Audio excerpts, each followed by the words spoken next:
मिलेगी all time मस्ती और मजे ओनली विद सोनी ये।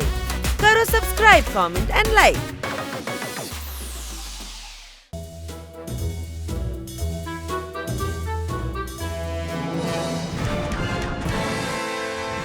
ഞങ്ങളുടെയൊക്കെ മൈൻഡ് എന്ന് പറഞ്ഞാൽ വളരെ കോംപ്ലിക്കേറ്റഡ് ആയിരിക്കും. അതുകൊണ്ട് തന്നെ ഞങ്ങൾക്ക് എന്ത് വേണമെങ്കിലും ചിന്തിക്കാനും പറ്റും, എന്ത് വേണേലും കാണാനും പറ്റും. അപ്പൊ പിന്നെ മൈൻഡ് ഇല്ലാത്തവരുടെ കാര്യം എങ്ങനെയാ? അങ്ങനെയുള്ളവരാണെങ്കിൽ ഈ പ്രോഗ്രാം കാണാൻ പാടില്ല. ഇത് ചിരിച്ചു തള്ളാനുള്ള കാര്യമല്ല വത്സ. ഒരുപക്ഷെ നമ്മുടെ ബുദ്ധിയെ നിയന്ത്രിച്ചുകൊണ്ട് കോൺസെൻട്രേറ്റ് ചെയ്ത് കഴിഞ്ഞാൽ നമ്മൾ നമ്മുടെ ഫ്യൂച്ചറിൽ ആരാകാൻ കഴിയുമെന്ന് പോലും നമുക്ക് കാണാൻ കഴിയും മകനെ. ഇതിപ്പോ ഇത്തിരി കൂടി പോയെന്നാ തോന്നുന്നത്. അപ്പോ അദ്ദേഹം പറയുന്നത് സത്യമാണെങ്കിലോ? എന്ത് സത്യം? ഇങ്ങനെയുള്ള കേട്ടറിവുകളൊന്നും കണ്ണടച്ച് വിശ്വസിക്കാൻ പാടില്ല. ചില കാര്യങ്ങളിൽ ഒരു സത്യാവസ്ഥയും ഉണ്ടാവില്ല. കോഴിയാണോ മുട്ടയാണോ ആദ്യം ഉണ്ടായതെന്ന് ആർക്കെങ്കിലും അറിയാമോ? നിന്റെ വാചകോടി ഒന്ന് നിർത്തടാ പൊട്ടാ. അന്വേഷിച്ചറിയുന്നതിൽ എന്തായാലും തെറ്റ്. അതെ, ആദ്യം മുട്ടയാണോ കോഴിയാണോ ഉണ്ടായതെന്ന് നമുക്ക് ചെന്ന് കോഴിയോട് ചോദിച്ചിട്ട് വരാം. എന്തേ? അതല്ലടാ കഴുതേ. കോൺസെൻട്രേറ്റ് ചെയ്താൽ ഫ്യൂച്ചർ കാണാൻ പറ്റുമോ ഇല്ലയോ അതെന്തായാലും നമുക്ക് അറിയണം. എന്നാ പിന്നെ വാ, നമുക്ക് ഇപ്പൊ തന്നെ ഒന്ന് കോൺസെൻട്രേറ്റ് ചെയ്ത് നോക്കാം. എന്റെ കയ്യിലാണെങ്കിൽ കൺട്രോൾ ചെയ്യാൻ ബുദ്ധി എന്ന് പറഞ്ഞ സാധനമേ ഇല്ലല്ലോ. മേഡം എന്നെ രാവിലെ ഒരു ജോലി ഏൽപ്പിച്ചായിരുന്നു. തൽക്കാലം ഞാൻ എന്തായാലും അത് ചെയ്യാൻ പോവാം. അതായിരിക്കും നല്ലത്.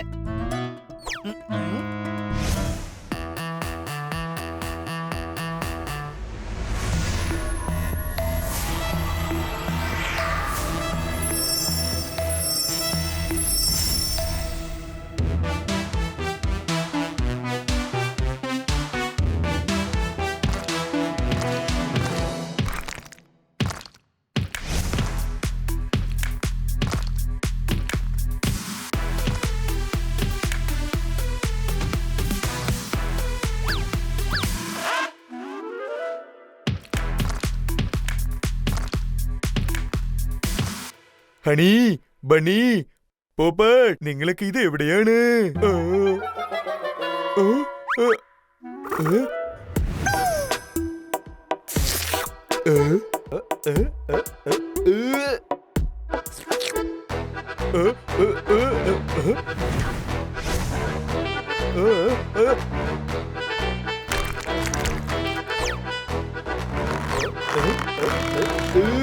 എന്റെ അമ്മേ, ഫ്യൂച്ചറിൽ ഞാൻ തിന്ന് ഇത്രയും വലിയ തടിയനായി മാറിയോ? ആരെങ്കിലും ഒന്ന് രക്ഷിക്ക. കുടുങ്ങിപ്പോയെന്നാണ് തോന്നുന്നത്. പുറത്തേക്ക് വലിക്കല്ല. പുറത്തേക്ക് എന്തിനാ വലിച്ചത്? അകത്തേക്ക് തള്ളിയാ പോരായിരുന്നോ? ഇനിയിപ്പോ ഞാൻ എങ്ങനെയാ കഴിക്കുക? അയ്യോ, നിങ്ങളുടെ ബില്ല്. അതിന് ഞാൻ ഇവിടുന്ന് ഒന്നും കഴിച്ചില്ലല്ലോ. ഇതാ ഡോറിന്റെ ബില്ലാണ്. കഴിച്ചതിന്റെ ബില്ല് പിന്നെ തരുന്നതാണ്.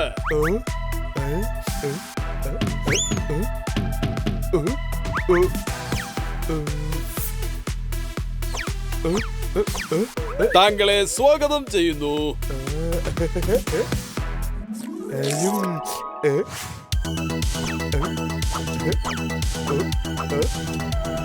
ഇതാ താങ്കളുടെ ബില്ലാണിത്.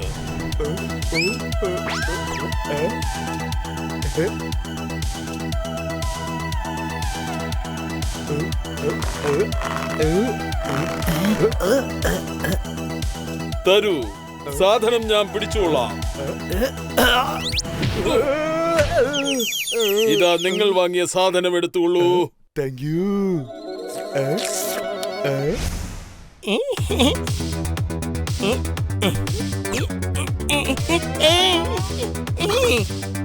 കൊള്ളാലോ, അടിപൊളി സ്വീറ്റ്സ്.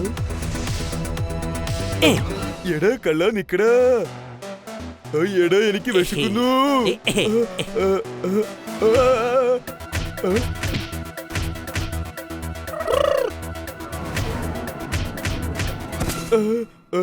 തിന്ന് ഇത്രയും വലിയൊരു തടിയനായി മാറാൻ പാടില്ലായിരുന്നു.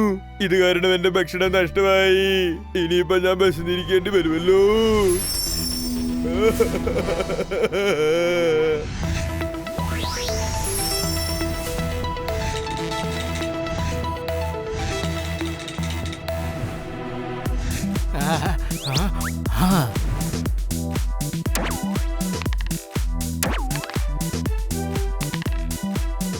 അളിയ സ്കൂളിൽ പോവാതെ ഇങ്ങനെ കളിച്ചു നടക്കാൻ എന്ത് രസമല്ലേ?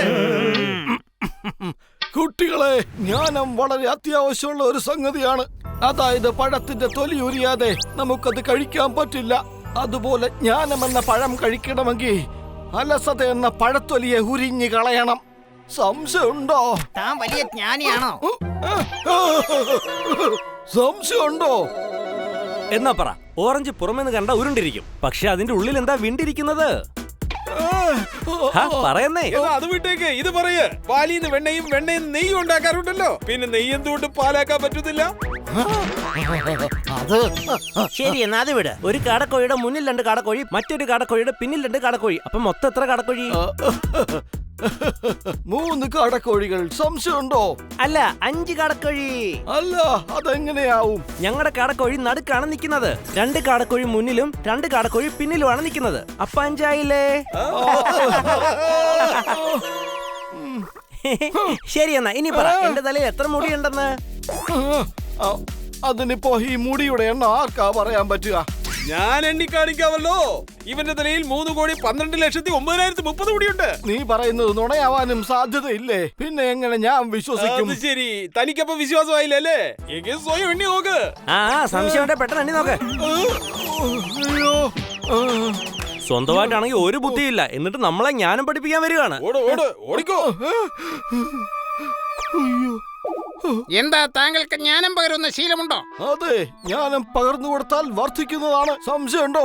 എങ്കിൽ ഞാനും താങ്കൾക്ക് ജ്ഞാനം പകർന്നു തരാം മകനെ. ആർക്കും ചോദിക്കാതെ ജ്ഞാനം പകർന്നു കൊടുക്കരുത്. കൊടുത്താൽ ഇതുപോലെ നാണം കിടേണ്ടി വരും മകനെ. നമ്മുടെ ഫ്യൂച്ചർ ഭയങ്കര അപകടം പിടിച്ചതാണല്ലോ. ഇവിടെ മൂങ്ങ വരെ തത്തയെ ഉപദേശിച്ചു തുടങ്ങിയിട്ടുണ്ട്. സംശയമുണ്ടോ? നീ ഇവിടുന്ന് ഇതുവരെ പോയില്ലേ? ഞങ്ങൾ ഇനിയും ചോദ്യം ചോദിക്കണോ? വേണ്ട.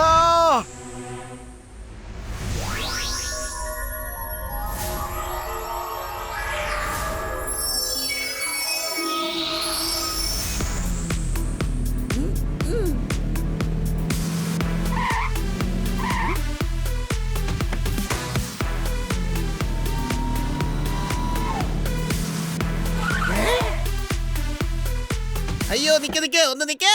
അയ്യോ, ഈ ഏരിയയിൽ ഞാനൊന്ന് പാർക്ക് ചെയ്യാൻ പോവായിരുന്നു. ഓ ആണോ? എന്നാ ഇനി ഇപ്പൊ ഇവിടെ ഞാൻ പാർക്ക് ചെയ്യും. നേരത്തെ ഞാൻ തന്നെ ഇവിടെ പാർക്ക് ചെയ്തത്. ഇവിടെ പാർക്ക് ചെയ്യേണ്ടത് എന്റെ വിലവെടുപ്പുള്ള കാറാ, മനസ്സിലായോ? അല്ലാതെ എന്റെ പാട്ടവണ്ടി അല്ല. താൻ റോഡിൽ കിടക്കുന്ന ചെളിയാണ്, ആ? ചിറകൊടിഞ്ഞ കിളിയാണ്. ശരിക്കും പറഞ്ഞാ താനുണ്ടല്ലോ അഹങ്കാരിയാണ്.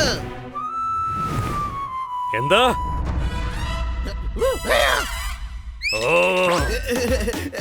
അങ്ങനെയാ എനിക്ക് തോന്നിയത്. പക്ഷെ താൻ അങ്ങനെയല്ല.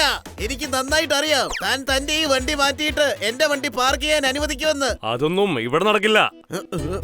എടോ, ഞാനൊന്ന് പറയുന്ന കേൾക്ക്. ഞാൻ ഒരാളെ കാണാൻ വേണ്ടി വന്നതാണ്. ഇപ്പൊ തന്നെ വൈകി. വീണ്ടും വേറെ പാർക്കിംഗ് അന്വേഷിച്ചു പോയാൽ ഒരുപാട് വൈകി പോകും. അത് ശരി, വലിയ ധൃതിയാണല്ലേ? എന്നാ ഞാൻ ഇപ്പൊ തന്നെ എത്തിക്കാം. എങ്ങോട്ടാണ് പോകേണ്ടത്? അങ്ങോട്ട് തിരിഞ്ഞേക്ക്. ബുൾബുൾ,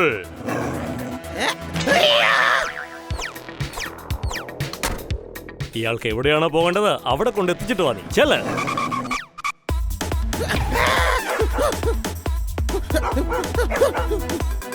ബൈ.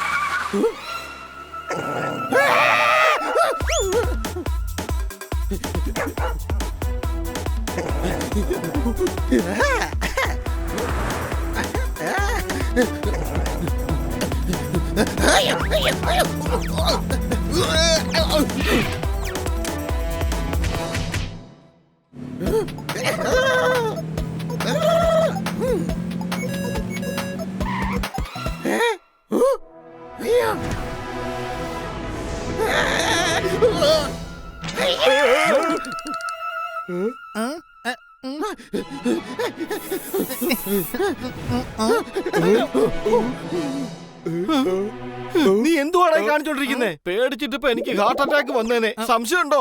എന്റെ പോപ്പട്ടെ, എനിക്കിപ്പോ ഫ്യൂച്ചറിൽ ഹാർട്ട് അറ്റാക്ക് വന്നേനെ. ഓ, അപ്പൊ നിനക്ക് ഫ്യൂച്ചറിൽ ഹാർട്ട് അറ്റാക്ക് വരാൻ പോവാണല്ലേ? എന്നാ പിന്നെ ഇപ്പൊ തൊട്ട് സൂക്ഷിക്കേണ്ടി വരുമല്ലോ. എടാ അത് അങ്ങനെയല്ല, ഒരു ചെക്കൻ എന്റെ നേരെ ബുൾഡോഗിനെ അഴിച്ചു വിട്ടു. ഫ്യൂച്ചറിലെ പിള്ളേര് ഭയങ്കര അപകടകാരികളാ. മാത്രമല്ല തല്ലുവിളികളുവാ. അതെന്താ നിന്റെ പുറകെ അവര് ബുൾഡോസറെ വിട്ടായിരുന്നോ? പക്ഷെ നിനക്ക് പറന്നു പോവായിരുന്നല്ലോ. എടാ അവന്മാരെന്നെ കിളി വർത്തിയിട്ടാ വിട്ടത്. നീ അതിന് ഭയങ്കര ഇന്റലിജന്റ് അല്ലേ? ബുദ്ധിപരമായിട്ട് കുറച്ച് ജ്ഞാനം പകർന്നു കൊടുത്താ പോരായിരുന്നോ? വേണ്ടേ, ഞാൻ ഇനി ആർക്കും ഒന്നും പകരുന്നില്ല. ചോദിക്കാതെ ഒരുത്തന് ജ്ഞാനം കൊടുക്കരുത്. ഇനി ചോദിച്ചാലും അത് കൊടുക്കാൻ പാടില്ല. ഇനി ഭാവിയിൽ ഒരുത്തന് ജ്ഞാനം കൊടുക്കുന്നില്ല. ഇന്ന് മുതൽ ഫ്യൂച്ചർ പ്ലാനിംഗ് തുടങ്ങുകയാണ്. നിനക്കെന്താ പറ്റിയേ? ഒന്നുമില്ല, എല്ലാം നോർമൽ ആയിരുന്നു. ഇപ്പൊ എങ്ങനെയാണോ അതുപോലെ തന്നെ അപ്പോഴും. എനിക്ക് ഫ്യൂച്ചറിൽ ഒരു പ്രോബ്ലം ഉണ്ടാവില്ല. ഹണി, നിന്റെ കാര്യം എന്തായി? ഞാനതിന് ഫ്യൂച്ചറിൽ പോയില്ലല്ലോ. എനിക്ക് അതിന് മാത്രം ബുദ്ധിയൊന്നുമില്ലല്ലോ. പക്ഷെ ഞാൻ നിന്റെ വെല്ലിച്ചന്റെ വീട്ടിൽ പോയായിരുന്നു. വെല്ലിച്ചനാണെങ്കിൽ ഞങ്ങൾക്ക് വേണ്ടി 1 കിലോയും നിനക്ക് വേണ്ടി 6 കിലോ മധുരപലഹാരങ്ങളാ തന്നയച്ചിരിക്കുന്നത്. 6 കിലോയോ? പക്ഷേ ഞാൻ ഇത്രയും കഴിച്ചാൽ വല്ലാണ്ട് തടിച്ചു പോവൂലേ. എന്റെ ഫ്യൂച്ചറിൽ എനിക്ക് ആ കള്ളനെ പിടിക്കാനും പറ്റില്ല. നീ എന്താ വിളിക്കുന്നേ?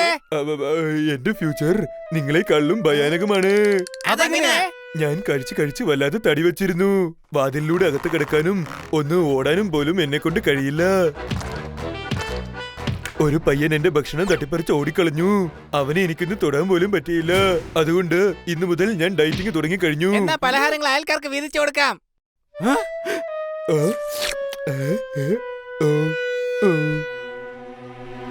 ഒന്ന് ആലോചിച്ച് നോക്ക് സോർദാറേ. വേണ്ട, ഇന്ന് തുടങ്ങേണ്ട ഡയറ്റിംഗ് ഞാൻ നാളെ മുതൽ തുടങ്ങിക്കോളാം. ഇന്റലിജന്റ് ആയി നിങ്ങൾക്ക് എല്ലാവർക്കും ഞാനൊരു ഉപദേശം തരട്ടെ. ഫ്യൂച്ചറിൽ നടക്കുന്നതോർത്ത് നിങ്ങളുടെ പ്രസന്റ് ലൈഫ് വെറുതെ നശിപ്പിക്കരുത്.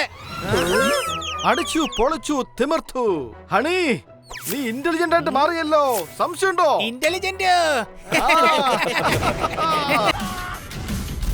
Game on. Now game on with Kiko. And get your power mode on. If you have not experienced the same, download the game. Available on Google Play.